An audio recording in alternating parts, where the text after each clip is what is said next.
제가 읽습니다. 내가 디모데를 속히 너에게 보내기를 주 안에서 바람은 너희의 사정을 알므로 안위를 받으려 함이니 이는 뜻을 같이하여 너희 사정을 진실히 생각할 자가 이 밖에 내게 없음이라. 그들이 다 자기 일을 구하고 그리스도 예수의 일을 구하지 아니하되 디모데의 연단을 너희가 아나니 자식이 아버지에게 함같이 나와 함께 복음을 위하여 수고하였느니라. 그러므로 내가 내일이 어떻게 될지를 보아서 곧 이 사람을 보내기를 바라고 나도 속히 가게 될 것을 주 안에서 확신하노라. 그러나 에바브로디도를 너에게 보내는 것이 필요한 줄로 생각하노니 그는 나의 형제요 함께 수고하고 함께 군사된 자요 너희 사자로 내가 쓸 것을 돕는 자라. 그가 너희 무리를 간절히 사모하고 자기가 병든 것을 너희가 들은 줄을 알고 심히 근심한지라.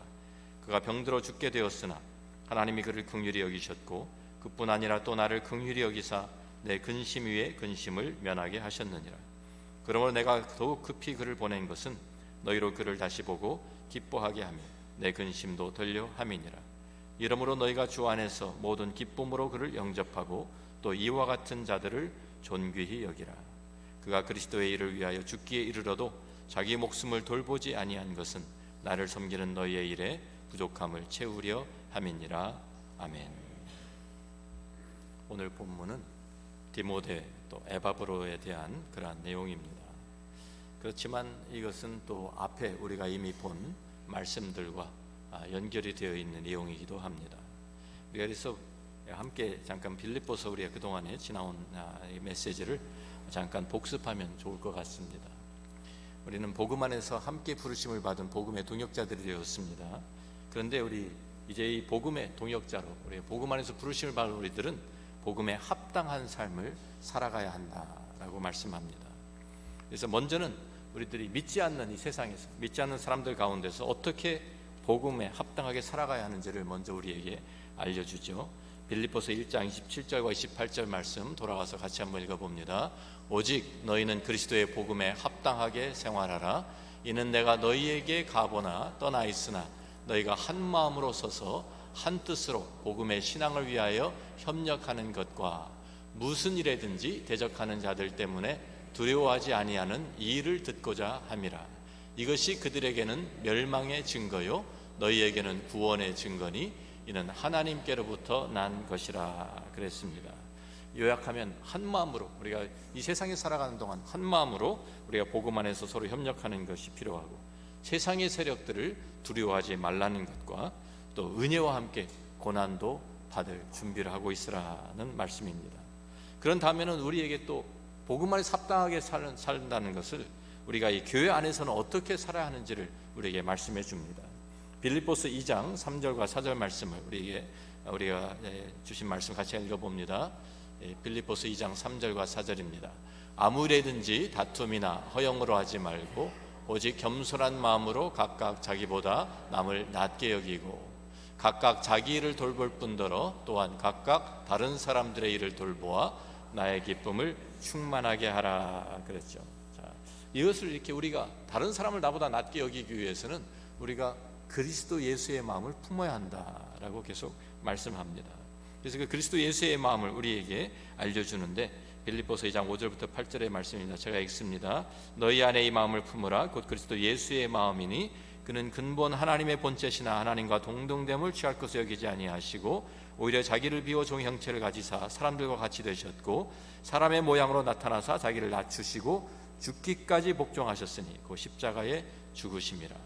우리가 예수 그리스도의 제자라고 하면 바로 이 예수 그리스도의 마음을 품고 우리가 겸손하게 내 자신을 낮추고 다른 사람들 위해서 내 자신을 희생하면서 살아야 하는 것이다 라고 성경이 우리에게 가르쳐 주는 것입니다.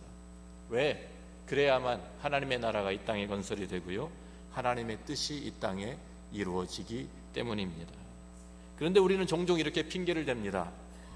예수님께서는 하나님의 아들이시니까, 예수님께서는 신성을 가지신 분이시니까 자기 자신을 다 비우고 내려놓을 수 있으셨지만 우리는 어떻게 그렇게 할 수 있겠습니까? 우리에게 어떻게 그것이 가능합니까? 그렇게 우리 핑계대죠. 그런데 사실 우리가 그런 핑계를 댈 수가 없습니다. 왜? 하나님께서 우리 안에 거하시기 때문에, 하나님께서 우리 안에 성령으로 거하시면서 우리에게 필요한 힘과 능력과 지혜를 다 공급해 주시기 때문입니다. 우리가 지난번에 본 빌립보서 2장 13절 말씀인데요, 또 같이 읽습니다. 너희 안에서 행하시는 이는 하나님이시니 자기의 기쁘신 뜻을 위하여 너희에게 소원을 두고 행하게 하시나니. 그렇습니다. 전에는 나 스스로 감당할 수밖에 없었지만, 그래서 불가능하다고 핑계댈 수 있었지만, 이제는 성령께서 내 안에 거하시면서 하나님께서 나에게 힘과 능력을 주시기 때문에 더 이상 핑계댈 수가 없습니다. 사랑이 없는 우리에게 하나님의 사랑을 부어주시고, 용서할 수 없는 사람을 우리가 용서할 수 있는 마음을 우리에게 하나님께서 주시는 것입니다. 그런데 사도 바울은 목회자입니다. 목회자이기 때문에 우리들의 연약함을 알고 있습니다. 우리의 연약함을 알고 있는 사도 바울이 우리들에게 맞는 수준에, 우리 수준에 맞는 본보기가 필요한 것도 역시 알고 있습니다. 예수님이 우리가 따라가야 할 최고의 궁극적인 목표라고 할지라도 우리의 연약함 때문에 우리가 실제적으로 바로 우리가 볼 수 있고 우리가 따라갈 수 있는, 우리를 한 발 앞에서 인도하는 그러한 중간 목표라고 할까요? 그러한 본보기가 우리에게 필요한 것입니다. 제가 이렇게 한번 설명을 해보겠습니다. 한국의 IMF가 한창일 때 20년도 더 되었죠. 21살 박세리 선수가 1998년도에 US 오픈에서 우승을 했습니다. 그런데 원래 주일날 이제 다 끝나야 되는데 동점이 되었어요. 그래가지고 US 오픈의 그 룰은 동점이 되면 그 두 사람이 월요일날 다시 18홀을 다시 또 시합을 합니다. 그래서 그 연장전이 이제 월요일날 열리게 되는데, 월요일날 연장전도 또 18을 다 끝났는데도 또 타이가 됐어요. 그래서 다시 서든 데스로 들어가서 두 번째 홀에 이제 박세리 선수가 벌디를 잡아서 우승을 했습니다. 자, 제가 왜 이것을 생생하게 기억을 하냐면요, 제가 그 현장에 있었어요. 위스콘신에서 열렸거든요.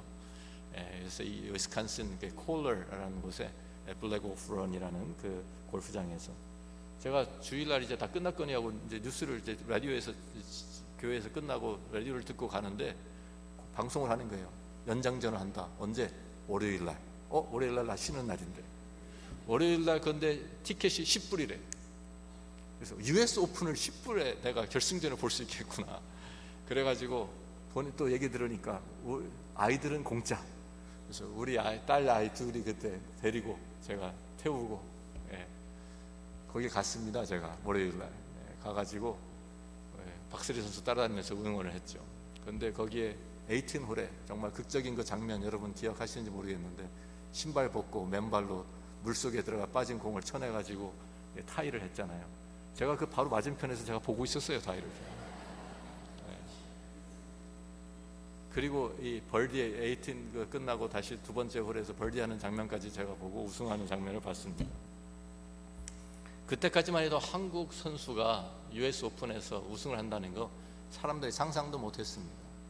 그거는 한참 후에나 이루어질 거라고 생각하는 사람들이 많아요. 그런데 박세리 선수가 우승하는 것을 보고 한국 어린 여자아이들이 나도 할 수 있겠다.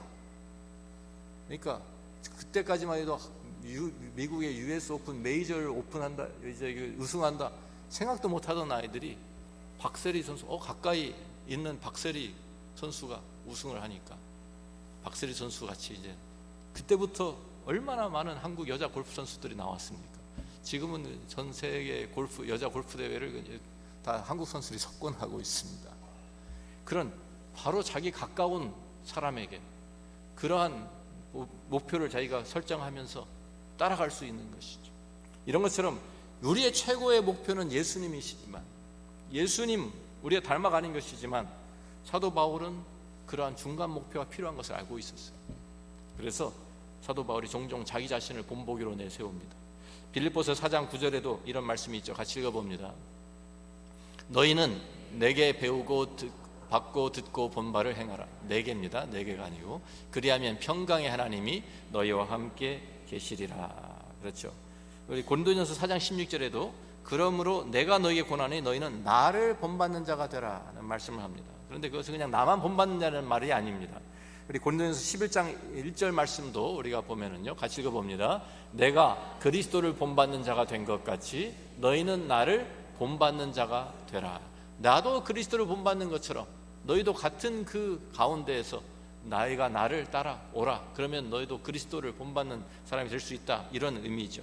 자, 사도 바울이 이미 빌립보 교인들에게 나를 본받으라 라고 말하고 있었어요. 빌립보서 1장 20절 21절 말씀 보니까 나의 간절한 기대와 소망을 따라 아무 일에든지 부끄러워하지 아니하고 지금도 전과 같이 온전히 담대하여 살든지 죽든지 내 몸에서 그리스도가 존귀하게 되게 하려 하나니 이는 내게 사는 것이 그리스도니 죽는 것도 유익함이라. 그래서 자기의 그 고백을 합니다. 내가 이렇게 지금 살아가고 있다. 그런데 빌립보서 1장 30절에 내려가면 너희에게도 그와 같은 싸움이 있으니 너희가 내 안에서 본 바요 이제도 내 안에서 듣는 바니라. 너희도 지금 이 싸움에 동참하고 있다. 너희도 나와 함께 이렇게 하고 있다라고 말하고 있습니다. 그래서 우리 사도 바울이 참 그렇게 자기 자신을 본보기로 내세웁니다. 그런데 이런 사도 바울의 고백을 들으면서도 우리들은 아직도 사도 바울도 우리에게 너무나도 먼 목표같이 느껴질 때도 있습니다. 사도 바울은 위대한 사도였으니까, 하나님께 특별히 택하시고 하나님께 특별한 은사를 주셨으니까 그렇게 할 수 있었던 것이 아니냐라고 우리가 말할 수 있습니다. 이러한 우리의 마음을 읽은 사도 바울이 그리스도의 궁극적인 그 본보기뿐만 아니라 또 사도 바울 자신의 본보기뿐만 아니라 우리 수준에서 우리가 받아들일 수 있는 두 사람을 본보기로 제시해 주는 것입니다. 처음 사도 바울이 추천한 사람이 바로 디모데입니다. 디모데는 헬라 사람인 아버지 또 유대인인 어머니 사이에 태어난 혼혈인입니다. 그래서 어릴 때부터 외할머니와 어머니의 참 그 신앙을 따라서 말씀 가운데 성장을 했습니다. 그렇지만 혼혈이니까 양쪽에서 다 배척을 받을 수도 있잖아요. 따돌림 받을 수도 있고. 그런데 이 디모데, 사도 바울이 1차 선교 여행 때 아마도 사도 바울의 전도를 받아서 복음을 듣고 온 가족이 크리스천이 된 것으로 우리가 여겨집니다. 그리고 사도 바울이 2차 선교 여행을 다닐 때 참 그 1차 선교 여행한 곳을 다시 재방문을 하죠. 그때에 참 사도 바울의 사람들의 추천을 받아서 사도 바울의 동역자가 됩니다. 그때부터 사도 바울과 함께 선교 여행을 따라다닙니다. 사도 바울을 그때부터 아버지같이 참 섬기면서 10년 이상을 함께 복음을 위해서 고난을 받으며 수고한 사람입니다. 디모데는 사도 바울이 참 그 소아시아에서 드로아에서 밤에 마게도냐 사람의 환상을 보고 빌립보로 이제 건너가야 되겠다 했을 때 같이 있었던 사람입니다. 그리고 그 빌립보에 건너가서 전도를 시작했어요. 자색옷감 장사 루디아가 회심하고 그 집이 전체가 세례를 받는 것도 아마 디모데는 목격하였을 것입니다. 또 빌립보 감옥의 간수가 회개하는 장면도 그 옆에서 지켜보았을 것입니다. 그렇게 빌립보 교회가 시작할 때부터 디모데가 그 빌립보 교회를 잘 알고 있었기 때문에 어떻게 보면 이 디모데를 빌립보 교회에 보내는 것이 당연한 것이다 라고 우리 생각할 수도 있겠습니다. 그런데 사도 바울이 디모데를 빌립보 교회에 보낸 이유는 다른 데에 있었어요. 오늘 빌립보서 2장 20절부터 22절 말씀을 우리가 다시 읽어보면요, 같이 읽어봅니다. 빌립보서 2장 20절부터 22절 같이 읽습니다. 이는 뜻을 같이하여 너희 사정을 진실히 생각할 자가 이밖에 내게 없음이라. 21절 그들이 다 자기 일을 구하고 그리스도 예수의 일을 구하지 아니하되 디모데의 연단을 너희가 아나니 자식이 아버지에게 함같이 나와 함께 복음을 위하여 수고하였느니라 그랬습니다. 여기 보면 다 자기 일을 구하고 사도 바울이 주위를 둘러보면서 내가 누구를 보낼 수 있을까, 어떤 사람을 내가 이 빌립보 교회에 보낼 수 있을까 생각해 보았는데 다 자기 중심적인 사람들, 자기 이익만을 구하는 사람, 이런 사람들밖에 없더라는 것이죠. 그런데 디모데는 너희의 사정을 진실히 함께 생각해주고 정말 그리스도 예수의 일을 먼저 구하는 사람이기 때문에 내가 안심하고 너희에게 보낸다라고 표현한 것입니다. 자기의 필요나 자기의 유익을 내려놓고 다른 사람들을 먼저 생각하는 사람이 디모데였습니다. 바로 예수 그리스도의 그 마음을 품고 예수를 닮아가는 사람이었기 때문에 디모데를 빌립보 교회에 보낸 것입니다. 에바브로디도가 또 2장 25절에 나오죠. 같이 읽어봅니다. 그러나 에바브로디도를 너에게 보내는 것이 필요한 줄로 생각하노니 그는 나의 형제요 함께 수고하고 함께 군사된 자요 너희 사자로 내가 쓸 것을 돕는 자라 그랬어요. 이 에바브로디도는 빌립보 교회가 사도 바울에게, 로마의 감옥에 갇혀 있는 사도 바울에게 보낸 사람입니다. 그 당시는 여행하는 것이 참 어렵고 또 위험했습니다. 요즘에는 비행기만 타면 어디든지 세계 어느 곳도 우리들이 갈 수 있는 그런 세상이 되었지만 그때는 그렇지가 않잖아요. 걸어서 가든지 아니면 배를 타고 한참 먼 길을 좀 가야 되는데 그 가는 길이 이렇게 안전한 길도 아닙니다. 강도의 위험도 있고요, 여러 가지 위험을 당할 수 있습니다. 그런데 지금 이 선교 헌금을 맡아가지고 사도 바울에게 전해주라고 빌립보 교회가 선교 헌금을 맡긴 거예요. 그래서 그 돈을 가지고, 그 선교 헌금을 가지고 참 사도 바울을 찾아가는 것이 결코 쉬운 일이 아니었을 것입니다. 그런데 로마까지 오는 길에 이 사람이, 에바브로디도가 병에 걸려버렸어요. 오는 길에 여행길이 너무 힘들어서 병에 걸렸는지 아니면 로마에 도착해서 병에 걸렸는지는 우리가 자세한 내용은 알 수 없지만 죽을 병에 걸렸다라고 말합니다. 빌립보서 2장 27절 말씀 보니까 그가 병들어서 죽게 되었으나 하나님이 그를 긍휼히 여기셨고 그뿐 아니라 또 나를 긍휼히 여기사 내 근심 위에 근심을 면하게 하셨느니라. 그 당시에는 병에 걸리면 지금 같은 우리가 이머전시로 들어갈 수 있는 이런 병원에 있는 것도 아니고요, 가까운데 의료 혜택을 받을 수 있는 것이 별로 없었어요. 그래서 약도 좀 그렇게 수월하게 얻을 수 있는 것도 아니고, 그래서 치료를 잘 받을 수 없었기 때문에 조그만한 열병을 걸려도 죽을 수 있는 그런 상황이었죠. 그래서 다시 말하면 지금 선교지에 선교사를 도우라고 한 사람을 보냈는데 선교사에게 도움이 되기는커녕 도리어 큰 짐이 되어버린 것입니다. 그러니까 얼마나 정말 황당한 상황입니까? 그런데 사도 바울이 그러니까 이러한 상황에서 그 사람이 거기서 죽기라도 하면, 자기를 돕기 위해서 왔는데 빌립보 교회가 보낸 그 사람이 죽기라도 하면 정말 얼마나 마음에 또 큰 부담이 되었겠어요. 그래서 사도 바울이 간절하게 근심 가운데 기도한 것 같습니다. 하나님께서 그 기도를 들으시고 하나님께서 에바브로디도를 살려주셨습니다.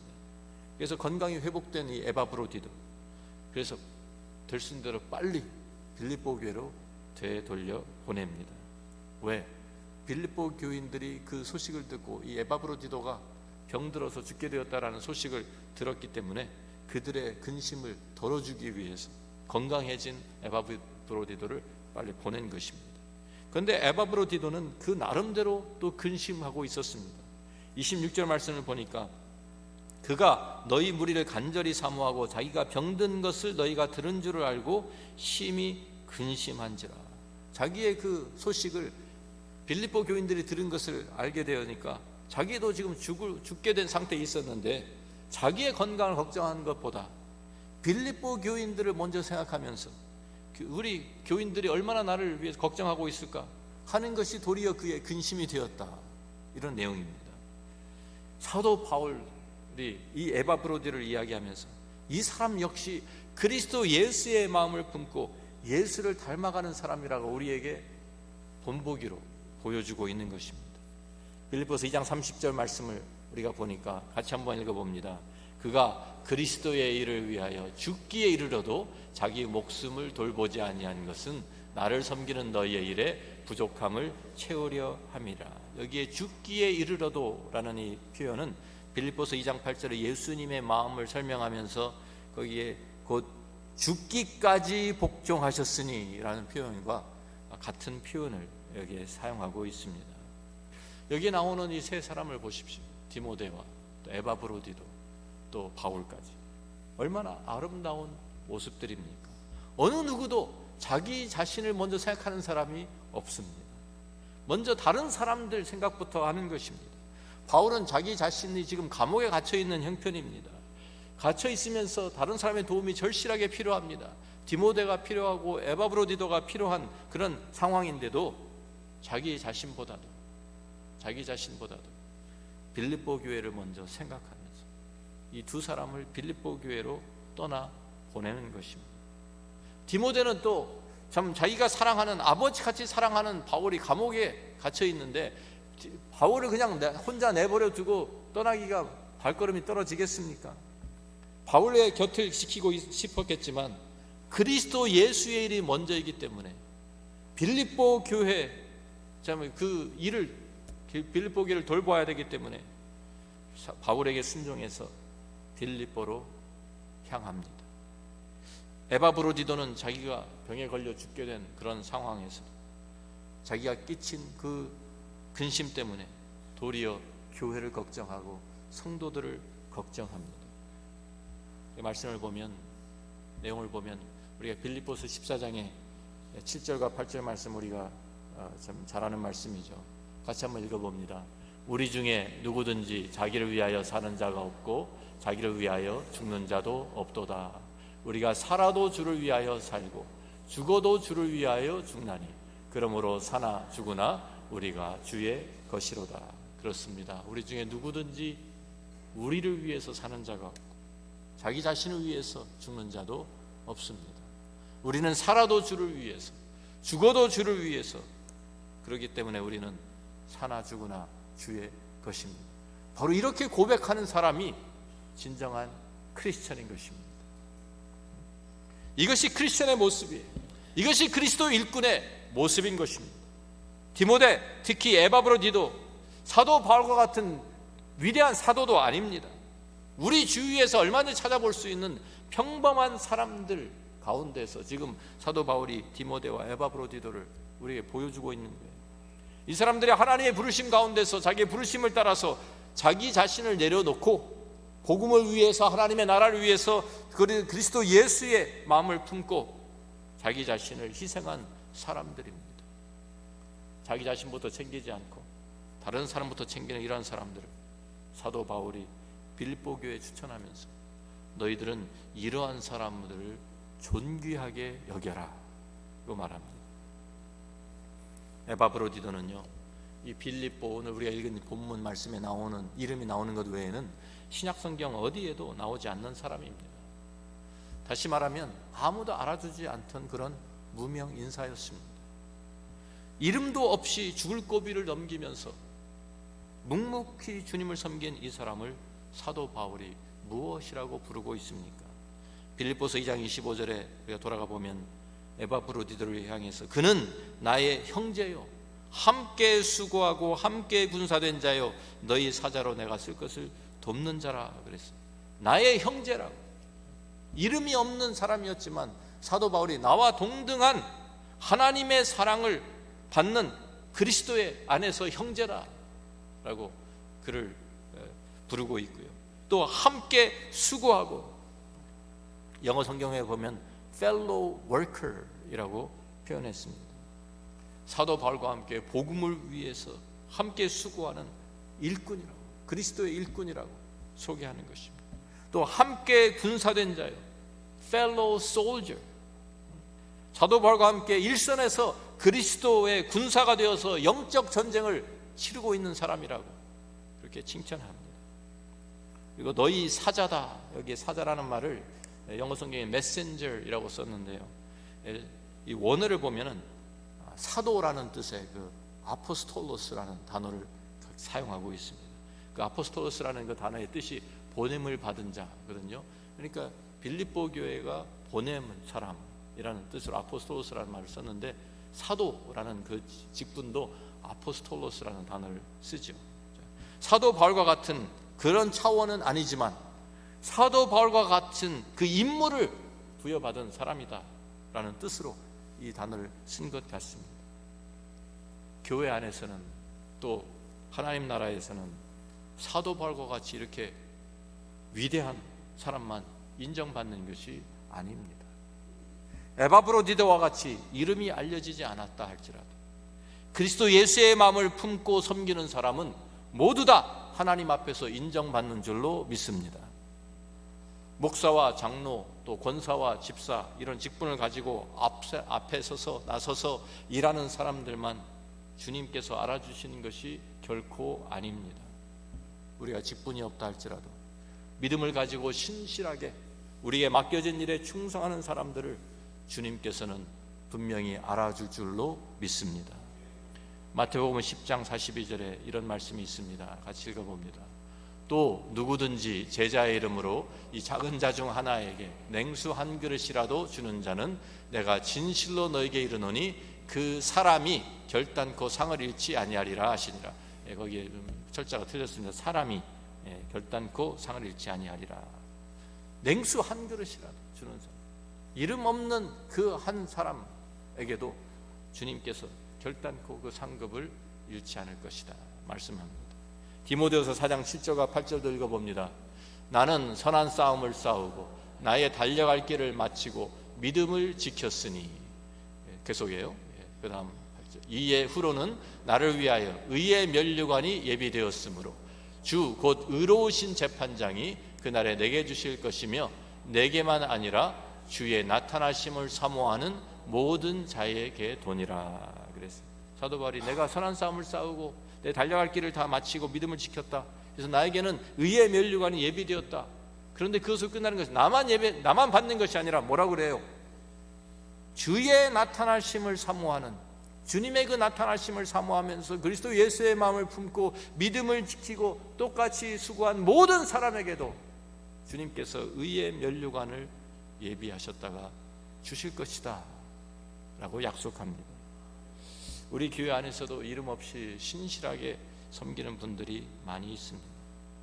그리스도 예수의 마음을 품고 주방에서 음식을 만들어 성도들을 대접하는 분들, 그리스도 예수의 마음을 품고 참 멕시코 이런 곳으로 우리가 단기 선교 나가시는 분들, 그리스도 예수의 마음을 품고 이름 없이 우리들이 노숙자들을 섬기고 또 고아원을 찾아가서 좀 그들을 돌보고 위로하는 사역 하시는 분들, 그리스도의 마음을 품고 좀 우리 자녀들을 돌보고 그들을 좀 말씀으로 인도하는 분들, 우리들이 예배를 드리는 가운데에서 또 참 우리 뒤에서 이렇게 이 영상 또 이런 음향 조절하는 이름 없이 섬기는 분들 많죠.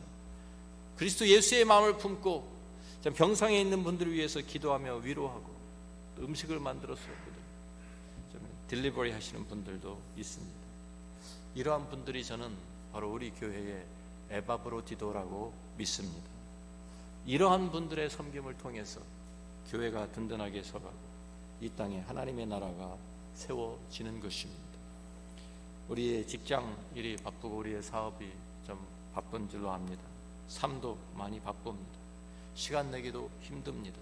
아이들도 키워야 하고 여러 가지 우리들이 해야 될 일도 많고 사정도 많습니다. 그렇지만 우리의 불편함을 감수하면서 다른 사람들을 위해서 시간과 물질을 드리고 우리 자신을 내려놓고 희생하는 사람들이 있어야지만 그리스도의 일이 이루어지는 것입니다. 어디든지 가보면은요, 두 가지 종류의 사람들이 있는 것 같아요. 뒷짐지고 방관하면서 좀 일하는 사람들을 비판하고 막 불평하는 사람들이 있고, 또 한편으로는 능력은 없지만 나 같은 사람이라도 이 일을 감당해야 되겠다 자원해서 섬기는 사람들이 있습니다. 이렇게 자원해서 섬기는 사람들에 의해서 묵묵하게 맡겨진 일을 감당하면서 교회가 세워지는 것입니다. 하나님의 나라가 세워지는 것입니다. 이 세상이 변화되는 것입니다.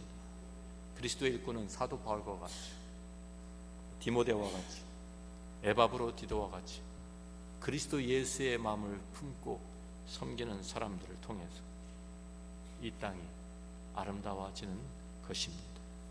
우리는 항상 내 중심으로 살아갈 것인가, 아니면 그리스도 중심으로 살아갈 것인가, 그 갈림길에 서 있습니다. 우리는 매일매일 결단하며 살아야 합니다. 내 중심으로 사는 것이 사실 우리에게 편하고 자연스럽습니다. 그렇지만 하나님께서는 우리를 세상 사람들과 같이 그냥 자연적인 삶을 살아가라고 우리를 부르신 것이 아닙니다. 우리를 초자연적인 삶을 살게 하시기 위해서 우리를 부르셨습니다. 하나님께서 우리와 함께 하시면 우리가 할 수 없었던 사람들을 사랑하게 하시고, 우리가 용서할 수 없었던 사람들을 용서하게 하시고 우리가 내려놓을 수 없었던 것을 내려놓게 하시면서 섬기는 삶을 살도록 우리를 이끄시는 것입니다. 바로 이것이 크리스천의 삶이에요. 이것은 사도 바울만의 삶이 아니고, 이것은 선교사들만의 삶이 아니고, 이것은 목사들만의 삶이 아니고 우리 모두의 삶인 것입니다. 크리스천이라고 하면 이렇게 살아가야 하는 거예요. 이렇게 살면 분명히 손해 보게 되어 있습니다. 세상 사람들이 나를 짓밟고 무시하게 될 것입니다. 다른 사람들이 볼 때에는 내가 살아가는 것이 어리석고 바보스럽게 보이게 될 것입니다. 그럼에도 불구하고 바로 이것이 성경이 우리에게 보여주는 그 하나님의 방법입니다. 십자가를 지고 주님을 따라가는 것 외에는 하나님의 뜻을 이룰 수가 없고, 이 세상을 변화시킬 수가 없고, 하나님의 나라를 세울 수가 없기 때문입니다. 그래서 우리는 기꺼이 주님이 가신 그 십자가의 길을, 우리도 우리의 십자가를 지고 따라가는 것입니다. 바보스러운 삶이지만 그 바보스러운 삶을, 그 길을 우리가 걸어가는 것이죠. 한 나이 많은 전도자가 노방전도를 하고 있었습니다. 그 앞에 티셔츠를 입고 있었어요. 티셔츠의 앞면에 이렇게 글자가 새겨져 있습니다. 나는 그리스도를 위한 바보입니다. I'm a fool for Christ. 딱 새겨놓았어요. 그 사람들이 특이하니까 지나면서 보고 좀 정신이 나간 사람인가? 그리고 한번 지나가치면서 한 번 더 봅니다. 그런데 그 뒷면에도 또 이렇게 써 있었어요. 뒷면에 뭐라고 써 있었냐면은, 당신은 도대체 누구의 바보입니까? Whose fool are you? 퀘스천 마크가 딱 붙어 있었어요. 한번 우리에게 이 질문을 던져보면 좋겠습니다. 지금 나는 누구의 바보입니까? 그리스도를 위해서라면 바보스러운 삶이라도 내가 그 길을 따라가기 작정하시지 않겠습니까? 내가 좀 손해보고, 내가 좀 희생하고, 내가 나보다는 먼저 주님, 나보다는 먼저 교회, 나보다는 먼저 다른 사람들을 섬기는 그 길을 걸으시지 않으시겠습니까? 세상과 같이 항상 나 먼저, 내 중심, 이것은 세상의 방법이고요. 우리 십자가의 교회 성도들, 정말 이제는 그리스도 예수의 마음을 품고 기꺼이 주님을 위해서, 하나님 나라를 위해서, 이 세상을 변화시키기 위해서 그리스도의 바보들이 다 될 수 있기를 주의 이름으로 축원합니다. 기도합니다. 아버지 하나님, 오늘도 말씀을 통해서 저희들에게 그리스도를 따르는 것이 어떠한 것임을 깨우쳐 주시니 감사합니다. 저희들이 바울과 같은 정말 위대한 사도는 아니라 할지라도, 우리에게 직분이 없다 할지라도, 다른 사람들이 알아주지 않는다 할지라도, 우리가 그리스도 예수의 마음을 품고 다른 사람을 나보다 낮게 여기며, 내가 먼저 좀 손해보고, 내가 먼저 좀 희생하고, 나보다는 먼저 주님, 나보다는 먼저 교회, 나보다는 다른 사람들을 먼저 생각하는 그러한 진정한 그리스도의 일꾼들이 되게 하여 주옵소서. 그리스도를 위해서라면 바보같이 살아도 좋다는 결단이 있게 하여 주옵소서. 예수 그리스도의 이름으로 기도합니다. 아멘. 함께